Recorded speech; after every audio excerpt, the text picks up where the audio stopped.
Welcome to another video on THEOmarWhite's channel. I'm a diehard WWE fan.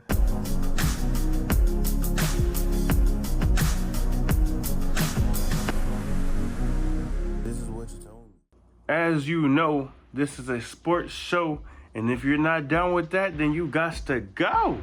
You feel me? So we're gonna start right now with the 2025 Money in the Bank predictions. You know, Money in the Bank has been a very hyped up event because of the fact that it's sandwiched in between Worlds Collide and the Saturday Night's Main Event, which is an issue that WWE is on due to TKO. However, it does not take away from the prestige of the Money in the Bank ladder matches, in which, for beginners, if you are just getting into wrestling, the Money in the Bank ladder matches involve a briefcase hanging up from the rafters, and you have to climb the ladder, grab the briefcase, and you win the match. And if you get the briefcase, you have a year to cash in a contract, which is the briefcase has a contract inside, to win a championship match at any given time in the ring. Whether or not they win or lose, their contract is cashed in. It can even happen during a match, as we've seen many times before, which is why this is so exciting for us. Now we're gonna start with the other matches before we get into those ladder matches. So just bear with me for a second. First, we have Cody Rhodes and Jey Uso versus Logan Paul and John Cena. This match is built up off of things that happened at Saturday Night's Main Event, with John Cena attacking Jey Uso and Cody Rhodes coming back out during the match between Jey Uso and Logan Paul for the World Heavyweight Championship. Jey Uso has a successful defense, technically, against Logan Paul, so this makes sense now to have a tag team match that kind of puts Jey Uso at makes him more legitimate as a champion. With that being said, I believe Cody Rhodes will pin John Cena to set up a match at SummerSlam. Because why not give Cody back the title at SummerSlam after we've seen the little teases at a face turn from John Cena, even with like a sad, emotional look on his face after events and matches that he has. And it's nice to see the storytelling coming up once again.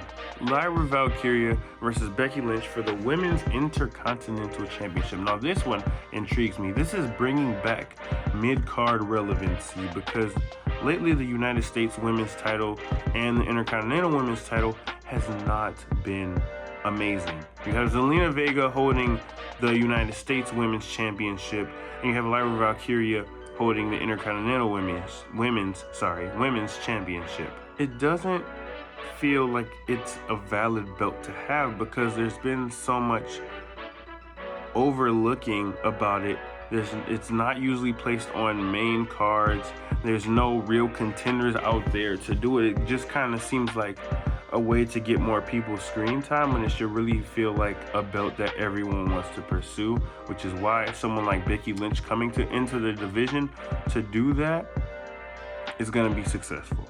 And I believe that she is going to win surprisingly clean against Lyra Valkyria. Now Lyra, you are doing such a fantastic job with the title, and your feud with Becky Lynch over the past year or two has been pretty good, like really good. It's been one of the most underrated feuds in modern women's history. As much as I like Lyra Valkyria as a character and just her as a champion overall, Becky getting that title will cement the Intercontinental title into a nice place that anyone can get a title. You see that the United States Championship now feels worth something, because you have people like LA Knight, Shinsuke Nakamura, all of those wrestlers going after it. Same with the Intercontinental Championship. With this, you need it for the women's too. So Becky Lynch having it and making Lyra Valkyria hold her hand will be a very iconic moment in years' time. Next, probably as our co-main event, we have the men's Money in the Bank ladder match involving Solo Sikoa, LA Knight, Seth Rollins, Andrade, Penta, and El Grande Americano, which most people think is Chad Gable. This is a good one. Anyone in this lineup could actually win, because Solo as a heel with the briefcase, knowing he can cash in on his own family, Jacob Fatu, or even going to Jey Uso and cash in, so it's like a haha, look what I've got. Like, after cashing in potentially on Jey Uso would be great storytelling, long-term storytelling. LA Knight could do the same thing, Penta could do the same thing, Andrade could do the same thing, and El Grande Americano could do something unheard of and cash in, and I don't know what the rest would be. That would be insane. I don't know how they'd build that story, but it could happen. It could happen. But the one person that I haven't mentioned yet that is my favorite to win the briefcase is Seth freaking Rollins. Now, he's built an alliance with Bronson Reed, Brian Breaker, Paul Heyman, and they said they were going to try and go for all the titles. Now, I believe that either one or two things is going to happen. One of them is a long-term thing, and one of them is a fairly short-term thing. I believe that either Seth Rollins is going to give his spot to Brian Breaker the day of the show, and Brian Breaker wins it and cashes in on Gunther if he beats Jey Uso on Monday, or Seth Rollins wins, tries to cash in on a beat-down Jey Uso on Monday, and gets met with interference from Roman Reigns and ends up costing him his cash-in, which leads to a one-on-one match with them at SummerSlam or Saturday Night's Main Event, whichever one you want to put it at. Because thinking down the road too much is a good idea, but you could also have it at Saturday Night's Main Event. And the last one I have to review right now is the Money in the Bank ladder match for the women. Now, this one is also a great and stacked matchup at that. You have Alexa Bliss, Rhea Ripley, Roxanne Perez, Julia, Stephanie Vaquer, and Naomi in one ladder match. Now, this is going to be filled with spots. I have not seen Julia do this type of match before, but she knows how to show pain infliction. So I believe that I believe that she will get the job done, but I don't know if she's gonna have it. I don't think so. Not for someone that just got on the main roster. I believe a shocking thing would be to put either Julia or Stephanie Vaquer in the position of a Money in the Bank thing to build them up as legitimate stars, but everyone knows that at least Stephanie Vaquer is going to be a star within the next year in the WWE. That's why she was called up so fast. And Julia is the same thing. She got called up faster.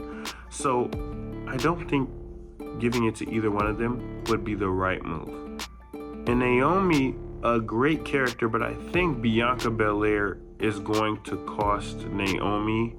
Either Bianca or Jade is going to cost Naomi that briefcase, and that's going to turn into another match.